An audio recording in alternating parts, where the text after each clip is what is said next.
Mike, help us out. Here we go. That scoreboard, that point came off the scoreboard right there. Nope. So you know. On behalf of all white, rational, thinking people, we do denounce him? not claim him. We don't claim him. If we don't claim him, then the point doesn't go against us. Okay, you got it.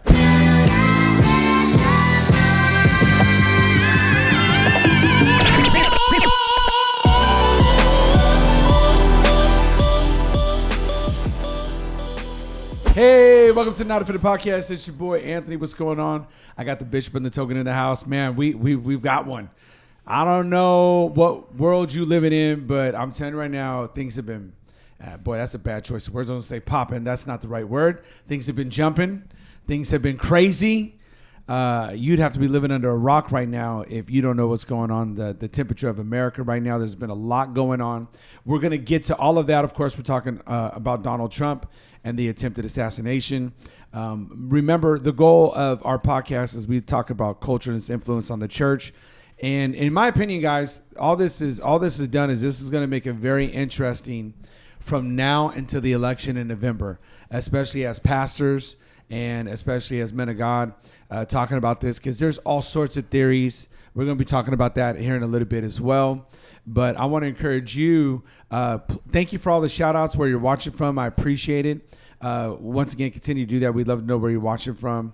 Leave a comment, hit the like button, share button. I think today's podcast, you are definitely going to want to share with other believers. And as well as if you go to a different church, share with their pastors, because we got to talk about some things today. So you can find us on all those platforms. And, man, let's just get right to it. So we're going to kind of tweak the format a little bit. I just want to get straight to a comment. And then we're going to get straight to talking about the attempted assassination of Donald Trump, former President Donald Trump this weekend. And then we're going to talk about some of the stuff that's swirling around. But we did get a comment. It was off the segment we talked about. We kind of just briefly mentioned about the at the movies. You have a lot of churches that do about a 4-week to a 6 weeks at the movies where they take a movie and they intertwine the gospel in it, and they usually use it as an outreach. And then we played a video of your people last week, Mike Cook. Dang, dude. Was it not your people? Yes, they were white. Yeah, there you go. Your people are the majority still, though, right? So, I mean, the odds are He's got a they're point. going to be white, so you can't got hold a that point. against them. Yeah, but when we talk, we usually, I think in California, so. Oh, well, then I win. Yeah, I'm winning. This feels good. I'm winning.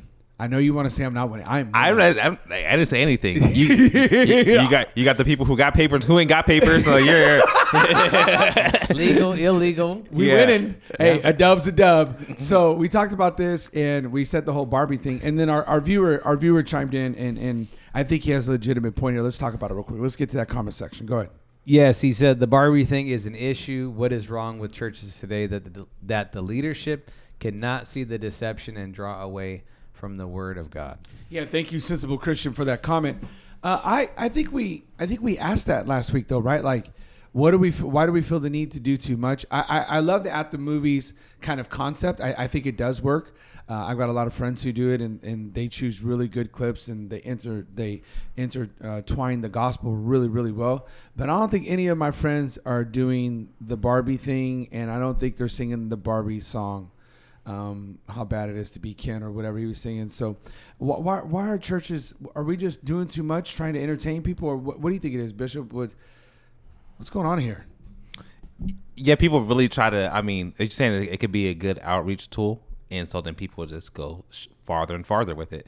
Well, maybe if I out Barbie, it's an even better outreach tool, and people just go too far with it. So what's next? Are we going to do a Grease theater moment here? I mean, are we turning it into a drama club? Are we turning it into Glee? What's going on, Mike? Talk to me. I mean, do you feel like maybe people think we've got to do it better than last year? Ooh, the one-up theory. I've always been concerned about the one-up theory, because if you keep doing one-up theory, the next thing is what? We bring Ken and Barbie on stage? Ken and Barbie, yeah. No, you get a guy on a stripper pole.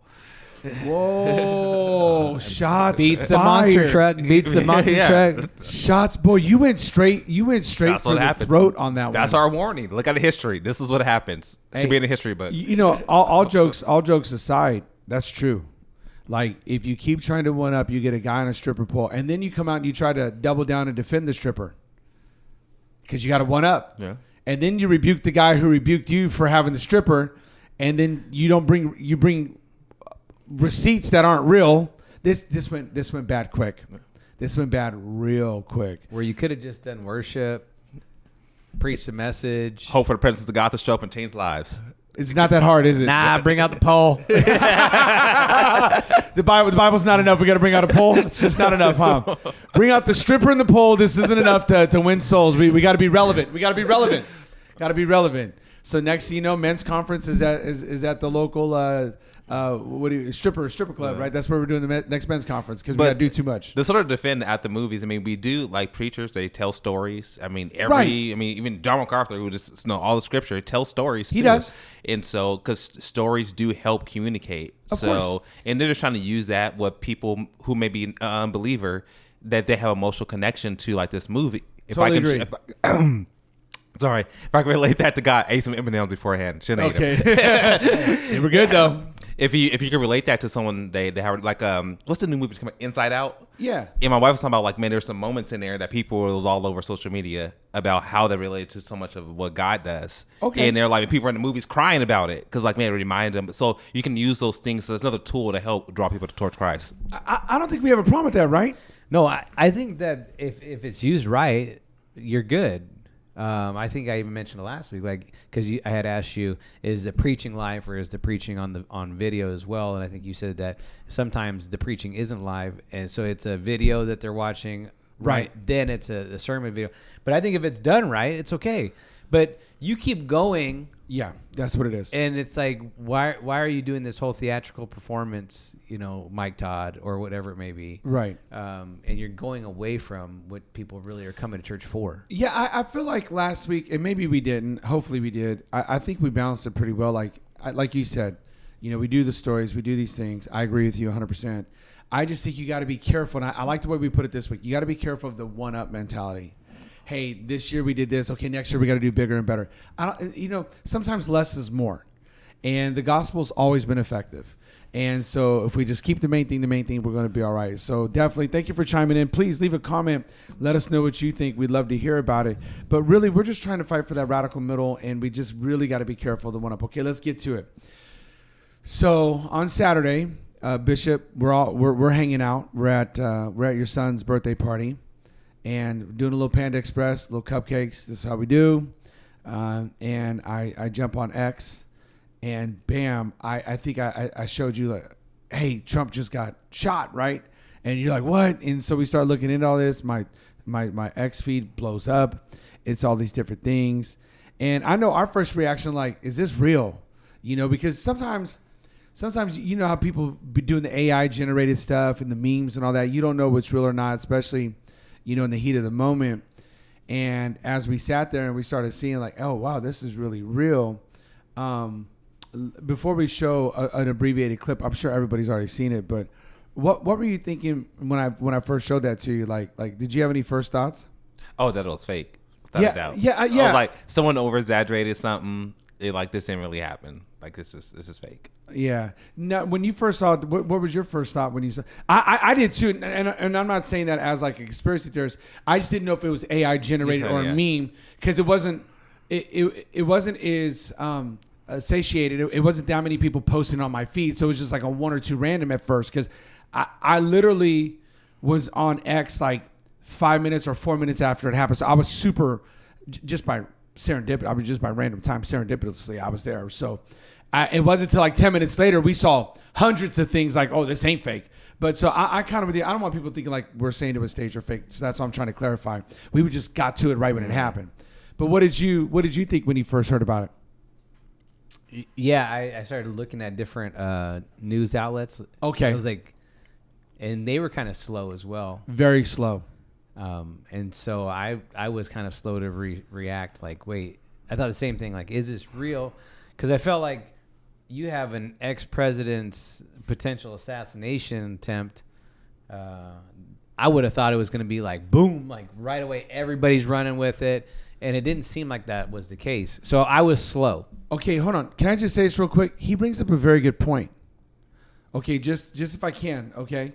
And I think this will help other people to understand why when certain people get up and they say you can't trust the media, like we feel like we're being hoodwinked. Okay, just real quickly, these are all screenshots. I literally got these screenshots from those sites. Does that make sense? NBC News reports Trump rushed off stage at Pennsylvania rally by Secret Service after loud popping noises were heard. Trump rushed off stage during disturbance at Pennsylvania rally, ABC News. Secret Service rushes Trump off stage after he falls at the rally. CNN, ABC, NBC, those are their headlines. And we wonder why people were questioning if it was staged or whatever, right? And you wonder why people don't trust the media. What are you reporting? And then you got other reports going, no, there were shots fired. And by the way, if I could just say, everybody knew there were shots fired because the counter sniper unit was just 25 feet away on a building and you could see them shooting. So I feel like it's completely disingenuous. And I think that's why even good people like us, like if somebody would have told me a president got shot at, I wouldn't automatically think it's fake, but we've been so conditioned. And I don't know if I'm reaching right now, but that's what I feel like we've been so conditioned. Trump rushed off stage because he falls. He's been doing this. How many rallies does he do? We've never seen him fall. So it's like, I don't know. I just feel like that's disingenuous. But do you think I got a leg to stand on, or you think I'm trying to make a much ado about nothing here? Or you understand where I'm coming from? Like people don't trust the media. Yeah, no, I don't think you can trust. Especially can't trust headlines. So no, we're looking through it real quick, and you see different headlines. People say just random weird stuff. This to get you to click on things, or just straight up lying about it. So you don't know what's really real until you get more verification. Right. So I just want to throw that out there just because you said it. But I want viewer discretion is advised. You don't really see much, but I just want to, for people who may be sensitive to these types of things, we are going to show just a very short clip. It's about 5 minutes into Trump's speech. And then you're going to see real quickly, he's going to grab his ear and then he's going to duck down. Okay, and then you're going to see a little commotion after that. So it's about a minute long. Just giving everybody a warning. So let's take a look at this, and then we'll talk about it. And then the worst president in the history of our country took over. And look what happened to our country. Probably 20 million people. And that's a little bit old, that chart. That chart's a couple of months old. And if you want to really see something that said, take a look at what happened.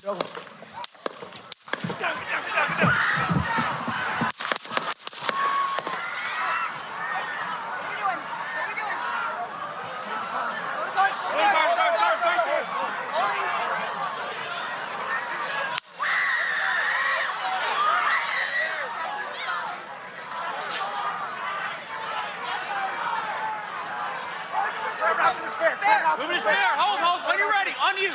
Ready. Move. Up. Move. Go. Up. Hawkeye's here. Ready. You ready?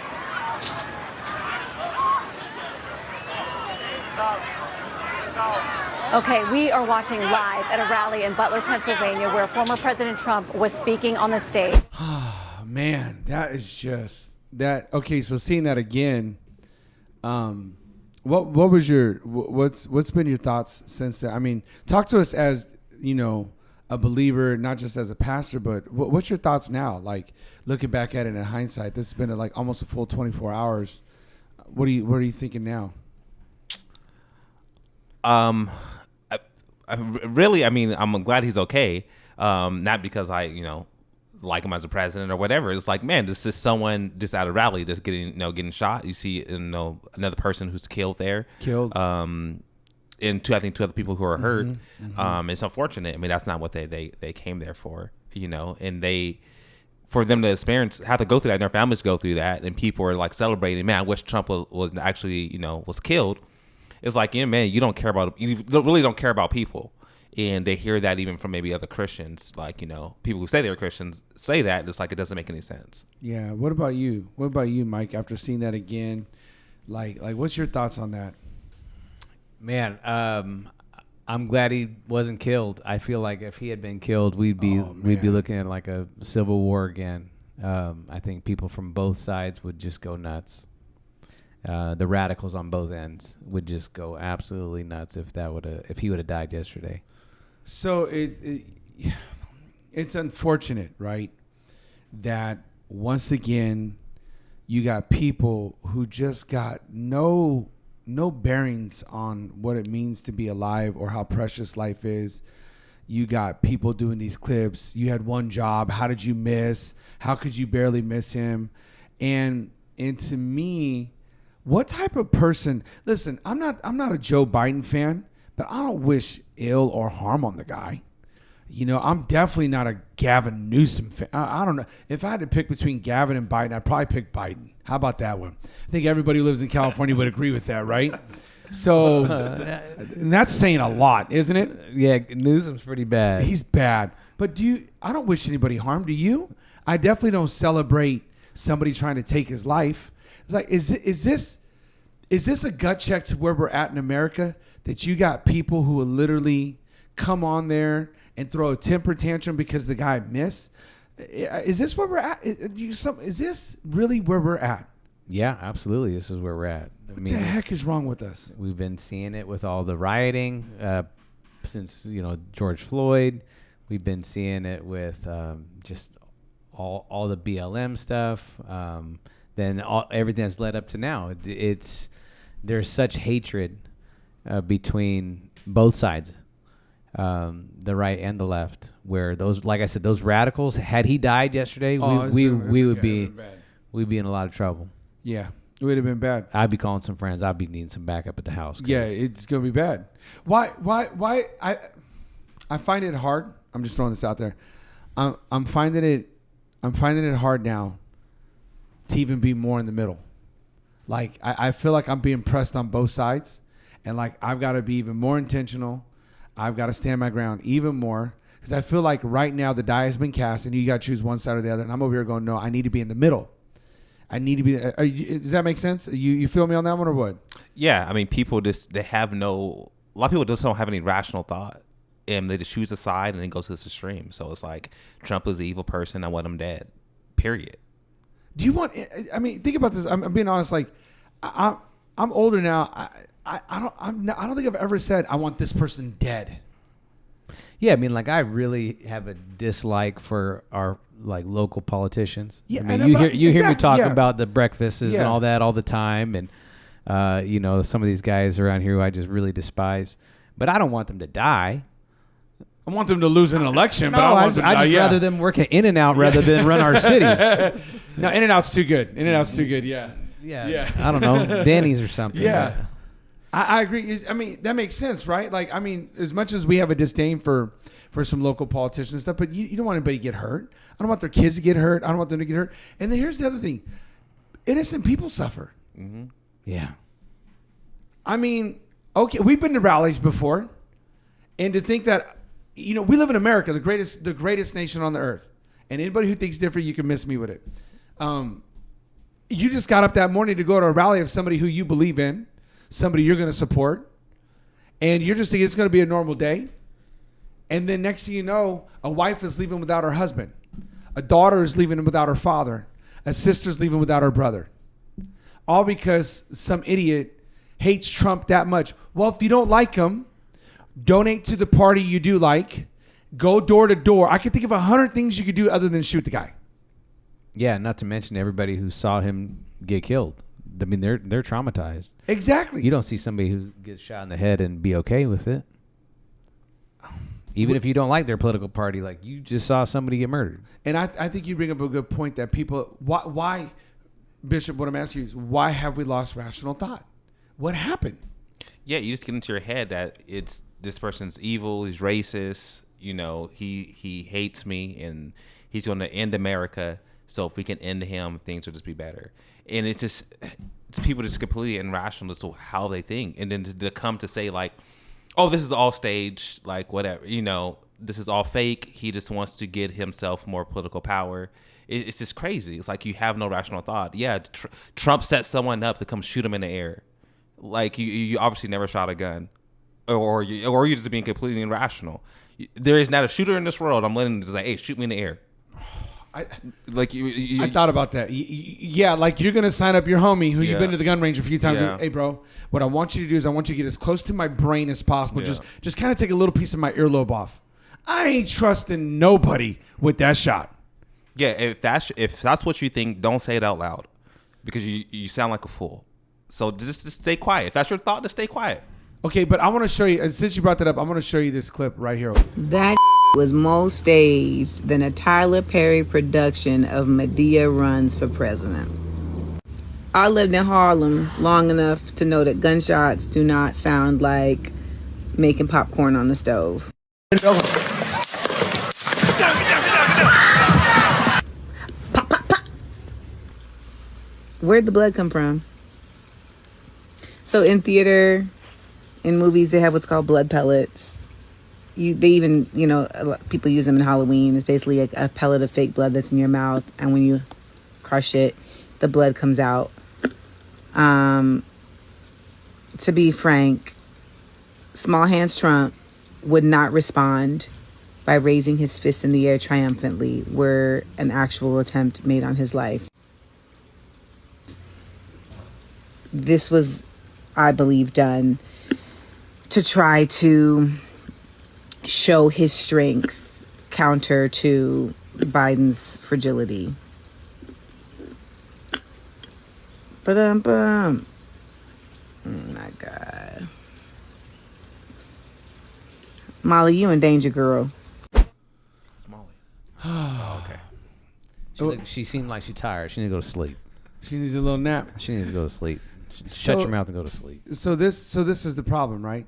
You get a famous actress who just jumps on to her, look like her TikTok account real quick, and she makes this video, and she starts putting in people's head that Trump would stage this. This once again goes to the line of irrational thought. Can I just ask a question?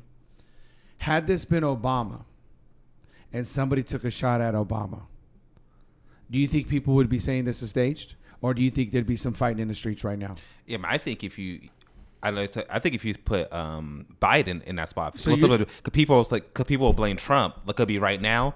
People going, it's just Trump's fault. Look what he did. Look what he said. Trump have charges today.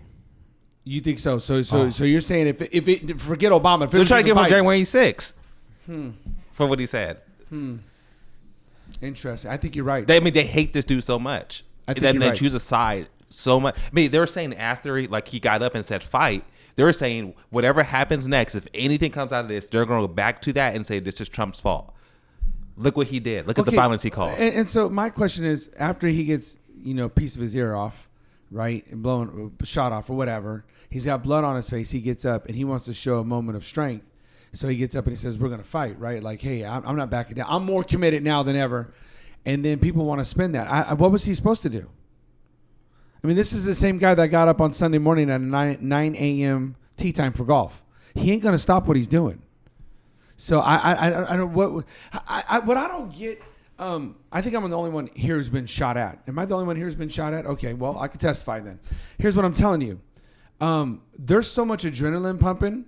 I got shot from about 20 feet away, and this guy unloaded a clip. One bullet hit me, and I'm telling you right now, outside of trying to get my brother and one of my closest friends, Elias, out of danger, I was pumped. I thought they were coming back to my house. I was just standing at the window, at the door. So I'm not throwing shade at Trump. If Trump felt like he needed to get up and show a moment of strength, that's on him. It didn't instigate. I know a lot of Trump supporters. It didn't instigate any of them to go get their gun and just go start shooting Democrats. No, you don't like it because he didn't tuck tail and wither away and be like, "Woe is me." You got mad because he got up and he said, "No, I'm more committed now than ever. I'm more committed now than ever to do this." And speaking to her point, okay, stage. So you think Trump is just going to put this whole plan together? He's going to get some random dude who looks like he belonged on the Simpsons show to just get a gun and shoot and kill innocent people? Have we reached a new low? See, the thing that I don't get, it wasn't like Trump was losing in the polls. He was gaining so much momentum. Biden just came off a horrible debate. And then we were talking about the other day, he called Zelensky Putin. Dude. And he called Vice President Trump and how smart he is. He's making America look bad. This is not even like, obviously don't like the guy, but dude, like, you got to stay quiet. You making me look bad. He called Zelensky Putin. Like, how big of an error was that? And this is a guy you These just gave, guys hate each other. They're at war with each other. Can I just and the fact that we gave Zelensky $180 billion and you can't even get his name right? So what I'm saying is, what would be Trump's motivation to stage it? For what? All he's doing is letting Joe just talk as much as he wants. Joe, go out there and do every interview you want to do, because the more you talk, the better I look. Does that make sense? I'm with you. It doesn't sound rational. It doesn't sound logical, and it makes you kind of seem unrational if you're out there saying it's stage. But we're fair here on the Not Offended podcast. We're fair. In the same breath, you got other people talking about, the Democrats were behind this, Joe Biden was behind this, and you know what I feel like doing? I feel like I'm watching two toddlers fight, over the same toy. You know what I mean? The toy that neither of them wanted to play with for the last 5 years, or for the last 3 years or whatever. Toy they didn't even know existed. And I want to say to those people over there blaming Joe, can we just be honest? I'm gonna look at the camera. We're gonna have an honest moment right here. Joe Biden isn't running anything. He's not. And anybody who says different is lying. And I know that he's got some early stage of something. And maybe even a little bit more. We don't know because they won't tell us. He's not putting together that plan. And I don't think he's signing off on it. I just don't. I think there's something else at play here. Someone else and something else doesn't want Trump in power. And I just want to throw this out there to you guys. I don't know anything, but I'm just saying, the reason I say this is because I'm going to show you another clip from Dan Bongino, who used to work Secret Service. And he goes, all this was a run amok from the get-go. All this smelled foul from the get-go, the whole setup. And here's what I want to throw out. You and I both know that Trump has already come out and he said, when I'm elected president, no more money to the Ukraine. No more money to Zelensky. None of this Ukraine stuff. And then Trump was on video talking to a UFC fighter. I think it was Khabib Nurmagomedov. And he told him, because Khabib went up to him and he said, hey, when you become president, can you help us with the Palestinian conflict in Israel? And Trump literally told him, we're not doing any wars. We're going to reach a peace agreement. There's never a war under Trump. He doesn't like wars. He wants you know what he wants? He wants people to get paid. He wants America to do great again. And you can't go spending money on wars and American people get, financially prosperous from it, okay?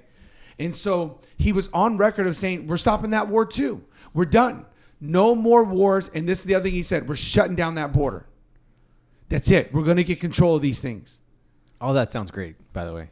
Okay. Yeah. Who's not on board with that? Sign me up. Sign me up. I'm tired of inflation. My food bill's astronomical. We live in California. We got the highest gas prices. Maybe Hawaii's higher. Maybe. But I'm just saying. And so I just think, I don't know. Well, you have a whole group of people who are opposite of that, who are saying free Palestine and let people across the border. And keep funding Ukraine. And what? Free paletas. Yeah, free paletas. And then of course what? And then give Ukraine more money. So I'm just simply saying, I just think there's something bigger at play. Do you guys think I'm being that conspiracy theorist again, or do you? I don't think Joe Biden was up. That's what I'm trying to say. I think there's other factors here. I really do. Well, I think one of the things that Deshaun had mentioned, how they said, if because Trump is like fight, because of that, if anything happens post that's his fault. And I think what we're seeing, I would agree, Biden's not behind any of this. But I think what we are seeing is that both sides, specifically the left side, is stoking such a fear campaign against if Trump wins that people are becoming more radicalized because of that fear. We can't let Trump win.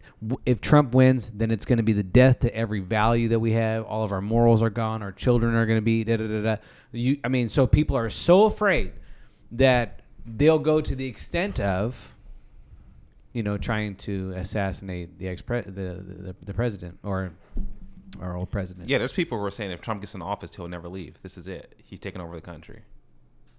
Where do they get this stuff? This is what I don't get. Yeah, he didn't do any of the stuff they said in his first term.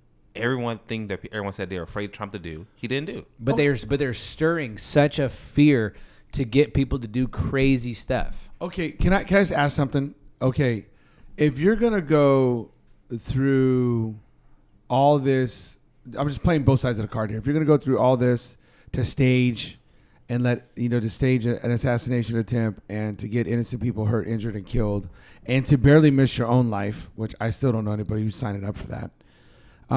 Why wouldn't you just cheat the election in a few states? It sounds a whole lot easier. Because they already did it. No, but I'm saying, why wouldn't you just run that play again? I mean, think about it. Let's just real quickly. All he's got to do, if he's staging something, he's got to get Pennsylvania, get North Carolina, get Georgia, get Michigan and Wisconsin, or vice versa with a few other states. I mean, we're only talking less than 5 states, and he wins the election. Does that make sense? I don't understand why you'd go through it. It sounds a lot easier just to pay people to sign fake ballots. But you're sitting over here saying he's going to go through a whole theatrical production and let innocent people get killed. That's what I'm saying. That's how irrational it sounds. I just don't understand the logic there. And that's why I don't think it's coming from the top. That's why I think it's more of it's coming from the bottom. It's people who are really believing the rhetoric of how bad it's going to be if Trump wins, and so they get so afraid. And plus, you have a lot of people who have like legit mental illness. Like, somebody's not in their right mind if they're going to go try to assassinate somebody. Like, we've all had, not believed or not appreciated or not liked somebody or something else, and we didn't go to the extent of trying to shoot them. But if you're not there mentally, you'll go and do something crazy. Okay, so I want to show you this Dan Bongino clip. This was on Fox News. Somebody sent this to me, and he was an ex-Secret Service person.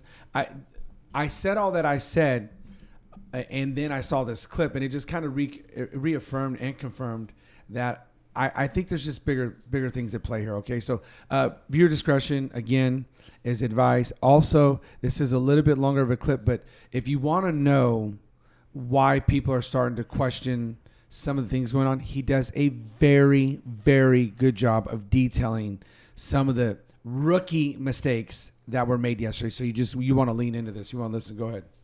Your thoughts on this, Dan? Just continue where you left off on the reaction here. So, again, open security questions right now. And this is why, again, I think the Secret Service, the PR, Anthony Guglielmi, has to be very careful about what they put out.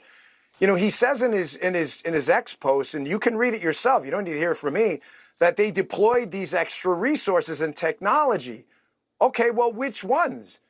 You're telling me the best technology you have was deployed and you missed a shooter 130 yards? Say it was 200 yards. The Secret Service CS team, Pete, the counter sniper teams, and I'm not sure those two guys are Secret Service. We have to remember that we don't always, when we go to New York sometimes with high-level protectees, we'll use NYPD ESU counter sniper. So I'm not really sure either way, they'd still be briefed in. The question we have to ask is, if that's the best technology we have, and we had a CS team up there with a shooter that, we're trained out to 1,000 yards in the Secret Service with the counter sniper team, how did they miss someone at most, 1/5 of the way there? It doesn't make any sense. And even worse, it's broad daylight on a white roof. So again, open questions here. Was there forward-looking infrared deployed? Was there aerial support, drones, helicopters?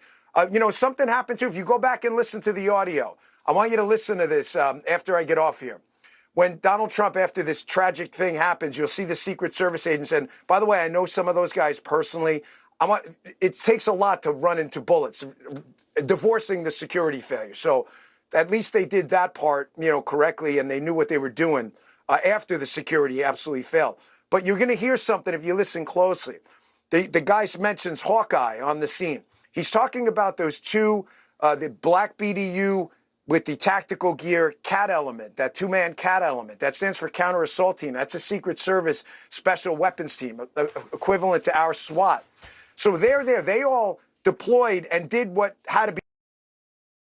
That the bunting around the front of the stage is probably armor. Donald Trump knew to duck. I mean, most people would. He saved his own life. That's just a fact. The evacuation did not go right. I mean, the rule with the Secret Service is cover the protectee and evacuate. The other rule is maximum to the protectee, minimum to the problem. Why minimum to the problem? Because you don't know that's the only problem. It could be a distraction. There could be another person in the crowd. So if you don't jump on the protectee, you could be looking at multiple shooters. So at least that part, the guys there, stepped up there.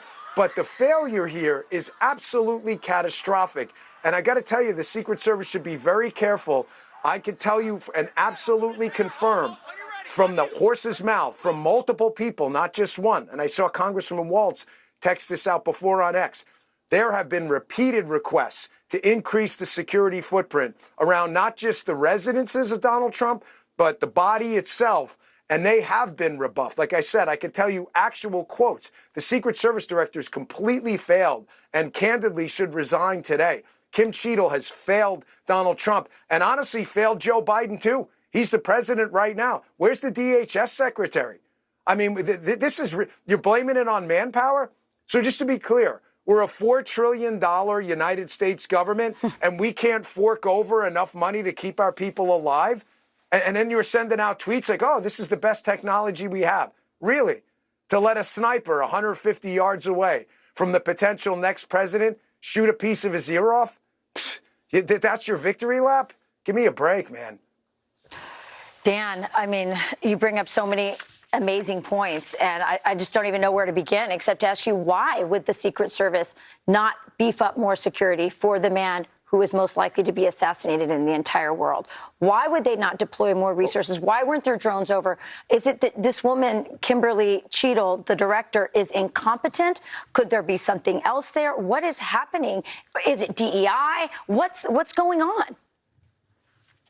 Well, Rachel, it's my job, if I'm going to give an opinion, to back it up. Opinions are like holes, right? Everybody has one.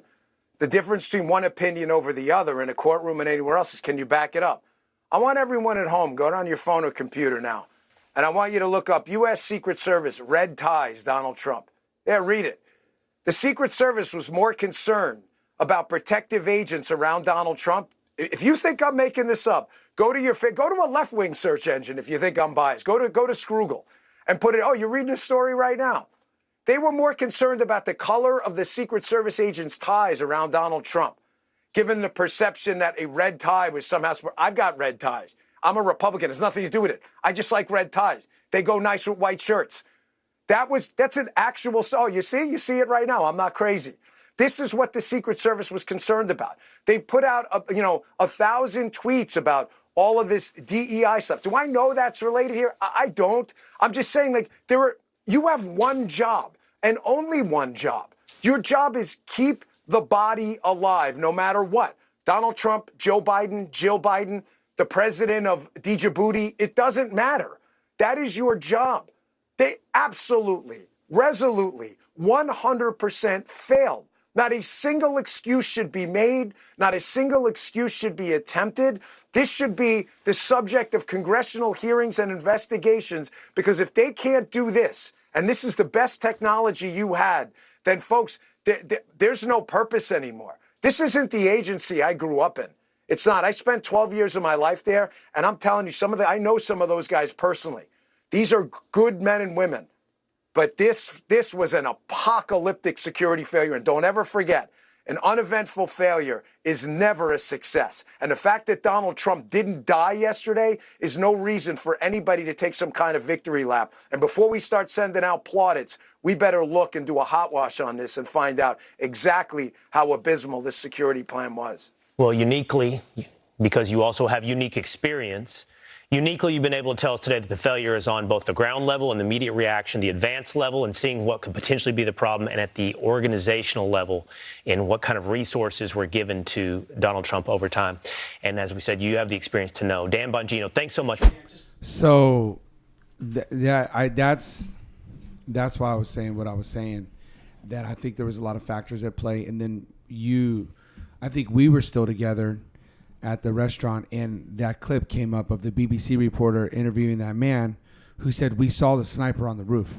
We saw the sniper on the roof, and nobody would go over. Later it came out that there's eyewitness report. An anonymous source, which was another eyewitness, said that they told the police officer there is a gunman on the roof. And the police officer walked up to the roof, noticed the assailant, and then quickly jumped back down. And that's what made him shoot right away, as he was possibly still in the process of getting set up for the shot. And then, of course, he dies after he gets off a few rounds. I just think there's more at play here. Like Dan said, how do you get that close to the president? Like, he's at a rally. I don't think that's an overreach of a statement to say that there's not a more wanted person dead in America than Donald Trump. Is that an overreach? I can't think of anybody else. Yeah, I don't think so. I don't think there's more hated person in America. So if you're an ex-president, do you get like the JV of That's what they're asking. of the Secret Service? Let me add one more thing to those who are Kennedy supporters. He's a third-party candidate that's running. I think it's Robert Kennedy. Yeah, I think it's Robert Kennedy. And he can't get any Secret Service detail. You could Google that. Something's not... In the past, was that different? Yes. If you're running for presidency, you would get a Secret Service detail. If you get to a certain level. Which he did. Well, I know if you're a president, you get it for life. Right. Yeah. But he gets it. He's at a level where he should have gotten it. Correct. So does this make sense why I'm bringing all this up? And then you got people who say the picture where Trump's got his fist up in the air and there's a flag right above him. Some people are saying, see, this is another staged photo. This is where I'm going with this. And it's funny because there's a famous photographer who took that picture. And they were like, nah, that's Photoshop, blah, blah, blah. Well, there was a person, and I'm not sure if this person was filming him, filming it. Does that make sense? But they were right behind him, and they were filming on their phone, this guy diving into the action to get the good shots. And on that video screen, they show him where he gets that camera angle right when Trump gets up. And what's there? Right above him? The flag. This is people, once again, with no rational thought or intellect going on beyond these comments. And then you get Dan. Dan is an experienced, agent here, and he tells you this was a debacle because of XYZ. And then you got people coming out here saying, Dan Bongino don't know what he's talking about. That, when you have so much vitriol and so much hate for one person, you stop thinking rationally. You think everything is made up. You think everything's conspiracy theorists. You think everything is just all fluff and guff. You have no sense and sensibility. And this is where we're at. And so I think we have to brace ourselves for what's going to be hitting our churches this political season. You're going to have one over here thinking this guy's Donald Trump, that is, thinking he might be the next coming of the Messiah. He is not the Messiah. He's not my Messiah. He's not going to be my Messiah. He doesn't reach any of the Messiah attributes whatsoever. You got the other group of people going, he is the beast because he got shot in the head and he came back to life. He is the ultimate, face of Satan over here. And so that's going to make it difficult for people in the church. I see people losing even more friends over this because they're going to want to know how you voting.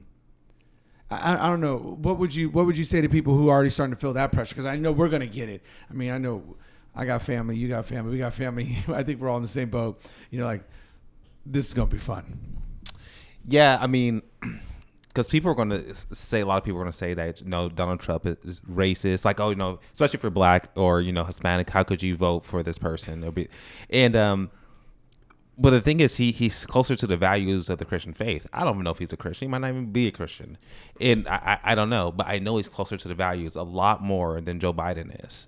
And so simply based on that alone, I don't see how you vote for Joe Biden. I ain't gonna be mad at you if you do. But people are going to argue, how can you vote for him? He's racist. He hates people. He's going to bring the country down. All these different types of things. And it's just there's no, you can't have a conversation with people like that. What do you say? What do you say that? Because I'm preparing myself for all those speeches. Yes. Yeah, I was thinking about getting a tattoo. Make America great again.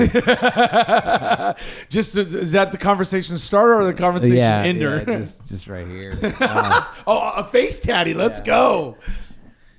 The radical middle is now radical. There's, I feel like there's just a few of us left here, and we're just fighting. It's gonna. I think you're right. I think it's gonna get worse as it gets closer, especially with how both parties just kind of fan the flame.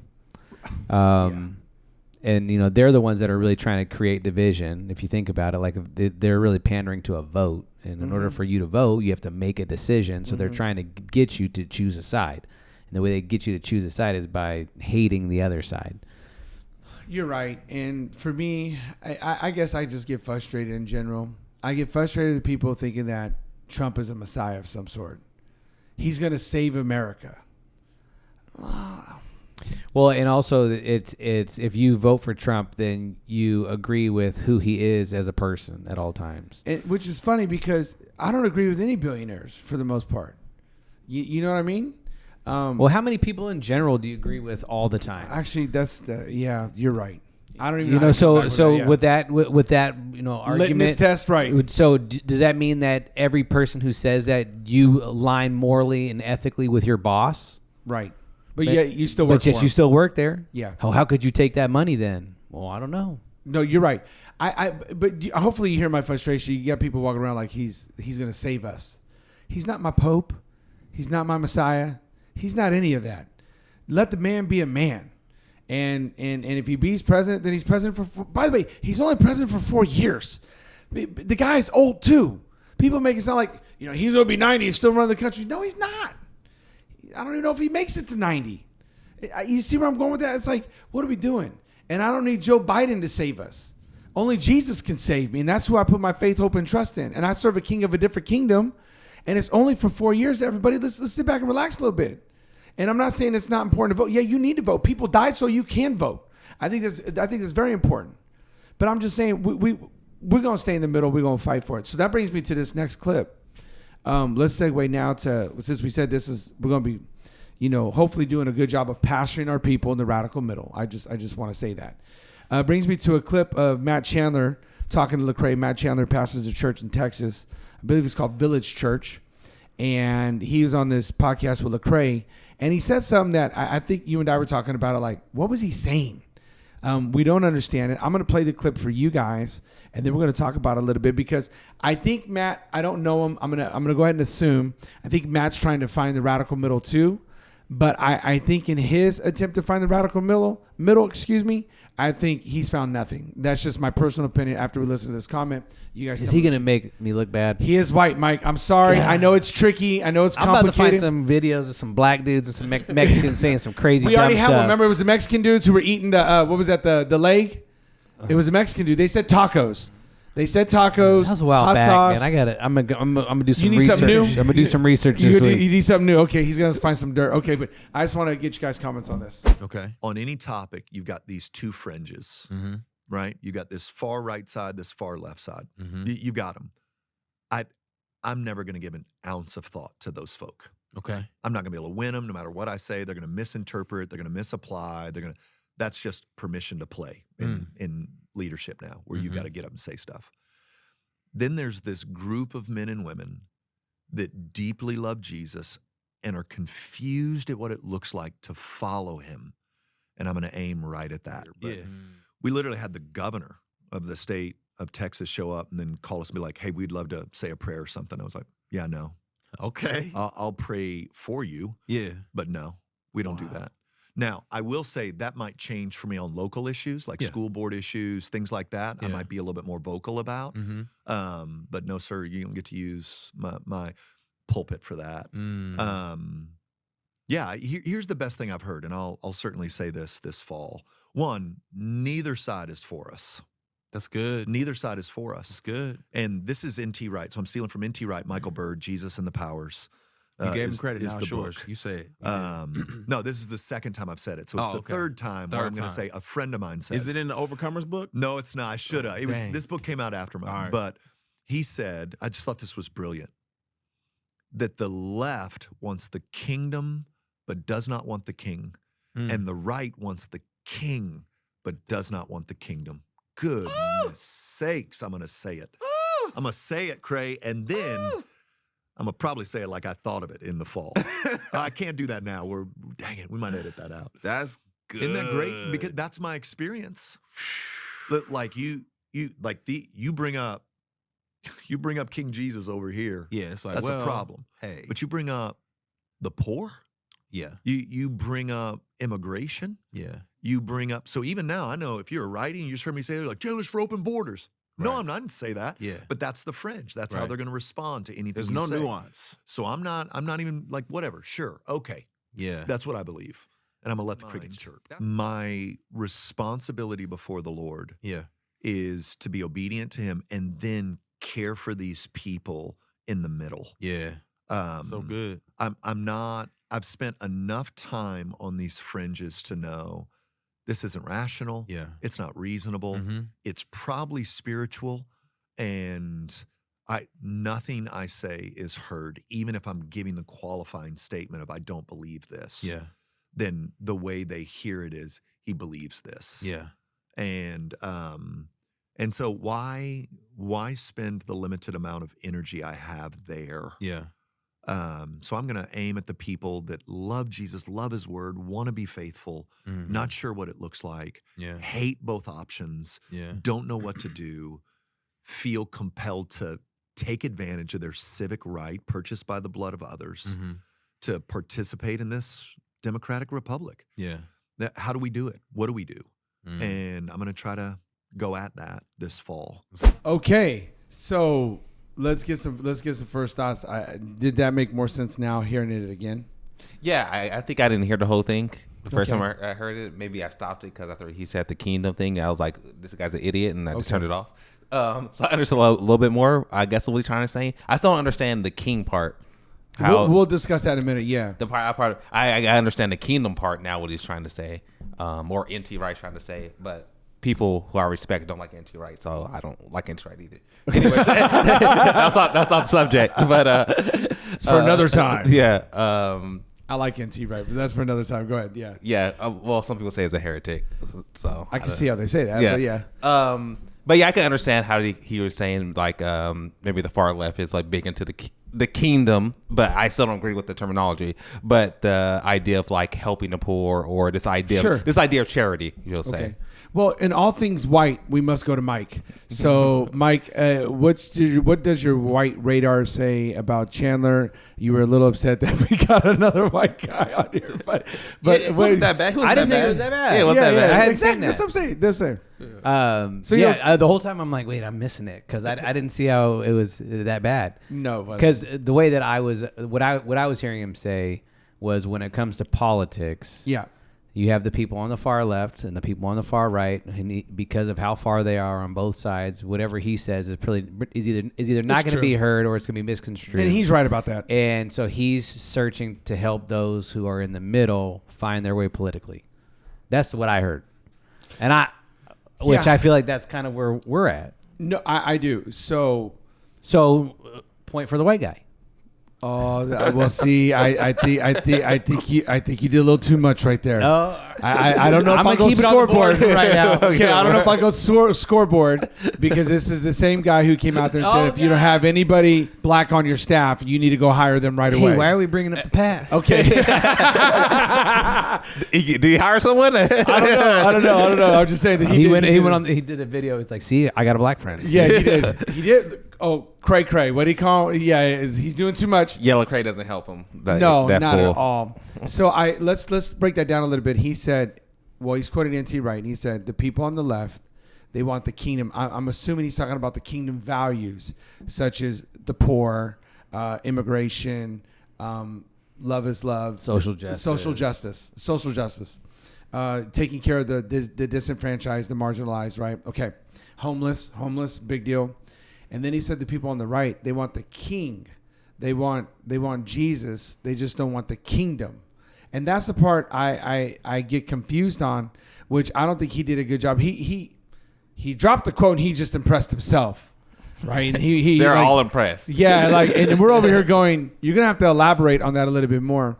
The problem I had is if you talk about people on the left, the majority of them are women's rights issues, and which means they're pro-abortion. How is that kingdom? Well, the thing is, you can't have the kingdom without the king. It doesn't matter. Your good works are as filthy rags. Exactly. Without following Christ. So I don't care what you do. Like, what to do? It's not done for people, leading people to Christ, so it's not for any good. Jesus says the poor are always going to be with you. Always. People don't like that scripture, I guess. Right. And then not only did he say that, but let's go a little deeper here. Social justice is not the gospel. It's a part of the gospel. But it is not the gospel in totality. And that was, remember we had Sean Togbagan on, and that was my whole thing with him. It was like, you're making this one thing the gospel, and it is not the gospel.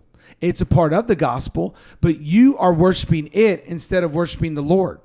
And that's what I think about the left is you're worshiping these ideological things. You're not worshiping the Lord. And the part I still don't understand was he was like, they want the king. You make it sound like all Republicans are this holier than thou people. Are you kidding me? They're probably just as nasty as some of the other people. Well, I think he was saying maybe the people who are the far right. I thought that's what he was saying was those on the far right believe this. So what he's trying to say is these evangelical Christian nationalist people. Yeah. You see what I'm saying? It's like even then, all you did by making a statement like that was further dividing and then causing an argument between the two people. That's where I was like, you lost me at that. In your quest to find the radical middle, you just dropped a bomb on people to argue about something. All you did was convoluted. All you did was stir the pot again and pit people against each other again. Not finding commonality, not finding, things that we could all just agree on and back together to walk hand in hand, right? No, all you did was just further divide people with that statement of king and kingdom. And now you get, you guys just want the kingdom. You don't want the king. Oh, no, you guys just want the king, but you don't want to do anything over the works of the kingdom. That's all you did. So I don't understand what was his point in even doing that besides, oh, that was good. I'm going to have to say it again. Oh, let me kiss myself like you, James Brown. Right? I come up with something. Is that what he said? Yeah. No, he didn't say is that what James Brown used to say? Yeah, he's like, I'm going to kiss myself. Right? I didn't know that. That's what I did. Right? But I'm just saying, that's all he did. But they did like this was so good, like a money shot or something, right? And so my thing is like, all he did was further divide. And so I do agree with him on everything else he was saying, though. You guys, we've all talked about this. The people who are on either fringes, they don't want to hear anything. They don't want to hear anything. So I just want to throw that out there. I have to get to this clip. I felt like, after the whole Robert Morris and all this stuff going on, I felt like churches have become easy targets again. And this guy comes on here, and I want to get some thoughts because I really want to help our people and those who watch navigate these tricky things, if we can say it that way. So we got this guy. He talks about being on staff at a mega church and how it's all fake, basically. They just want your money. And then he goes off and he starts saying some stuff that I was like, what church did you go to? And then he has the audacity to say that people were too loving and too kind. It's like, all right, so I want to show you this clip. I want to get some thoughts and some reactions, and then I want to encourage our people. So watch this. Have you ever wondered how conservative megachurches get so much money? Yeah, there's one hidden little trick that they do that blow your mind. Hi, I'm Jeremy. I'm a deep skeptic, also a pastor. So I actually used to work at a megachurch, don't anymore, really not a fan. And the whole process of getting tons of money for some of these megachurches starts right at the beginning. The trick isn't until the end, but the beginning is important. And it begins with hype and friendship. You walk in the door, there's high fives, there's really horribly extroverted people that are shaking people's hands, that are out in front, that are doing their best to make friends with you.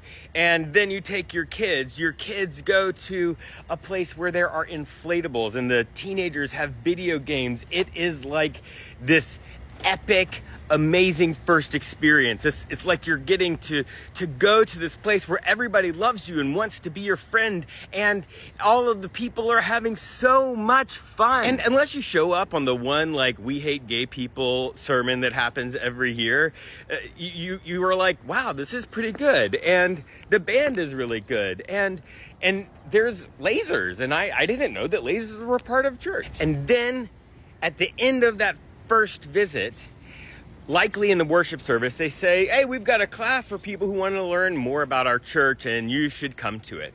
And you probably don't sign on the line for that time, but it's logged in your head. And then afterwards, there's follow-up. There's a text message. There might be somebody who leaves a gift, maybe even a fresh baked thing on your doorstep. And hopefully the pastor doesn't just show up unannounced, but sometimes that happens if they're old school. But the idea is you showed up and all of these people really like you and really want to be your friend. And let's be clear, like I said before, there are some extremely extroverted people there that I think authentically really would like to be every person's friend there. They'd like to be every person's friend in the whole world. And then you go again, and they really lean into getting you to go to that membership class. You go to the membership class. Actually, I wrote one of those curriculums for one of these churches. And the class is full of love and all of the good things. And They most likely don't even mention the fact that they hate gay people. One of the things in the membership class is money. They tell you this lie that the Bible tells you that you should give 10% of your income to the church. And if you want to be a member, that's an important part of it. That's an expectation that you would give like 10% of your income to the church or more if you want to. Everybody's okay with more. And the person teaching that part of the class will likely say they give 10% of their income to the church. They're on staff and they do that. What they don't tell you is that they were required to do so, sometimes in writing, but always in the employment paperwork there is an auto draft. Which brings us to the trick. You've now spent several weeks in study, you've had lots of people trying to be your friend and probably inviting you to lunch or dinner or whatever, and it's time for you to go and meet with a staff person to talk about membership because you're going to join the church. And they tell you a strange thing maybe to you. They ask you to bring your pay stub. Because as part of that membership process, before you actually go and join the church in front of everybody, they're going to look at your pay stub. They're going to calculate 10%. They're going to give you a bank draft form that will automatically deposit 10% of your income into the church's bank account automatically, because they say the Bible says that the tithe is required, and the Bible doesn't say that. I've got a video on it. But here's the thing. The membership, the belonging to this group that has lasers and good bands, and your kids love it and your teenagers love it. The requirement for belonging is an automatic bank draft. If you say no, you can't join. You're not a member. That's the trick. Not a trick as much as a manipulation. Not as much of a manipulation as like stealing money from people. But there it is. That's the trick. That's how they get their money. Now, not all of them do, but if you've ever find a poor megachurch, it's because they're not doing this trick. I don't even know what to say. Mike, help us out. Here we go. That scoreboard, that point came off the scoreboard right there. Nope. So you know. On behalf of all white, rational, thinking people, we do denounce not claim him. We don't claim him. If we don't claim him, then the point doesn't go against us. Okay, you got it. What was that? I don't know. And when did he become a problem? When did it become a problem? When he got let go? He said he worked at a church just like that. So when did it become a problem? Because you said that you had to sign this auto draft stuff when you did your employment paperwork. So when you signed that employment paperwork, you didn't think it was that bad. And you wrote the curriculum, you said, remember? So when did it become bad? When you got let go? I don't know. Yeah, it's tricky, all right, because you're an idiot. What'd you think when you watched this? What'd you think? I mean, there's so many thoughts. Yeah, I had so many thoughts. I was like, I should have took notes. I can't remember everything. But I was like, you come to church, you want everyone to be mad at you? Right? Yeah, you want people to be happy. Like, you want people who are friendly. Again, there's certain people out there who you rather walk in church and no one says hi to you. I would love for him to like describe like what he would like at his church as a skeptic pastor. Yeah, We're going to meet in my basement, the four of us. Yeah, I'm trying to get people to talk to people more. I literally had a lady about 2 months ago say like, hey, no one talked to me, no one's friendly to me. It's like, okay, I got to address this. I got to fix this. Because people are mad when people are nice to them. Like, the people don't want to be like, hey, I want to go to this church, I want everyone to be mean to me. According to the skeptic pastor over here, non-white skeptic pastor, he says you can be over-friendly and it's fake. It doesn't make any sense. I want our church to be a joyous time, people to have fun. I want laughter. I want all of that stuff. What is he so bitter about? Like this guy, he's acting like he got up this morning and somebody peed in his cornflakes. I mean, this is really bad. And then he goes on to say, I helped write this curriculum, and this is the trick. You have to bring in a pay stub and what? Yeah. So part of the money part of it sounds like it's a Mormon church. Okay. I know they sort of do some of these different types of things. But so like, first of all, like people working at the church, I think it should be a requirement that you tithe. If they're going to get up on stage and say you should, you think the person saying that should be a tither too? It's like a doctor who works at a hospital and goes, I do not receive care from this hospital. even though I work here. But you should. Yeah, but you should. I don't know about you, but if you're not willing to go to your own hospital, why am I going to your hospital? So first of all, I'm totally on board with that. Every Yeah. church, if you're not doing that, you need to start doing it. Exactly. Like, period. Like, you should. But I've never heard of a church. Maybe you heard of. I've been to a lot of churches. You've been to probably more than I have, where they make you go and do an auto draft to be a member of the church. I've never, and I've served at a lot of churches. I'd like to hear his definition of a mega church because I think I've served on 3 of them. And I've never seen in any membership class where you got to bring in a pay stub and a bank draft of some sort. I've never seen that. Never once. And I've been to a lot of other churches that are really large, and I've never heard of that, never seen it. I don't know what he's talking about. He done hit his head. Someone hurt that man. Okay. Someone really hurt him. He's wounded. He's tripping. Like, it's just crazy. And we're going to call him at Skeptic Pastor Whitey right there. At Skeptic Pastor Whitey right there. Pastor Whitey said, bro, I just went with the skin tone. I don't know what else to do. We're not claiming him. We're not claiming Pastor Glasses. Pastor Skeptic Pastor Glasses right there. He said he wants to meet a mega church that is not rich. Well, you just met one, and so I must be doing it wrong. So I don't know what to tell you. I don't know if we're supposed to be like the government and just detach your wages. I don't know if we're supposed to be like welfare services and garnish your wages because you didn't pay no child support. Like, come on, man. What are you doing? This guy, and then anyway, I think it's sad, but this is the temperature of some people out there. Okay, so here's what I want to do. How can we help people? Because the reason I said I ran into somebody, and this was not the same type of language, but similar language, if I could say that. They were saying churches, all they want is the money. And granted, there are some churches that do 30-minute offerings. I give you that. Or they do a sermon every time they do an offering. I give you that. I understand. I understand that point. But what would you say? We'll start with you, Mike. What would you say to somebody who's watching, and they do have a friend who they've been trying to witness and trying to get to go to church, but this seems to be the hang up, the whole money thing. Like, hey, that pastor got a nice car or whatever. What would you say to them to encourage them to help win their friend over? How would you go about doing that? And then you give me some advice, then I'll close with that same advice. So, like, you got somebody out there and they're really trying to minister to a family member or friend, but they're just hung up on this whole money thing. What advice would you give them? How would you say, hey, this is what I would do? I think when somebody is so hung up that they're just not going to move forward, they're just not going to move forward. Okay. But if they actually want to lend their ear to you, you could look at bad examples in any area of our life. And if you're just going to use a bad example to erase like a whole category, then there's got to be some rational thinking that you're going to have to come to. If you really want to have that conversation, if this person really wants to have a conversation, okay, here we go. You said this example before, and I've heard it from other places. You had a bad experience at a restaurant, and they served burgers. You don't just erase all burgers from your whole lifestyle. Yeah. At some point, you go back to the burger place. I had a lunch the other day with my buddy from Doghouse. He goes, man, last time I was here, they gave me food poisoning. But he came back. Yeah.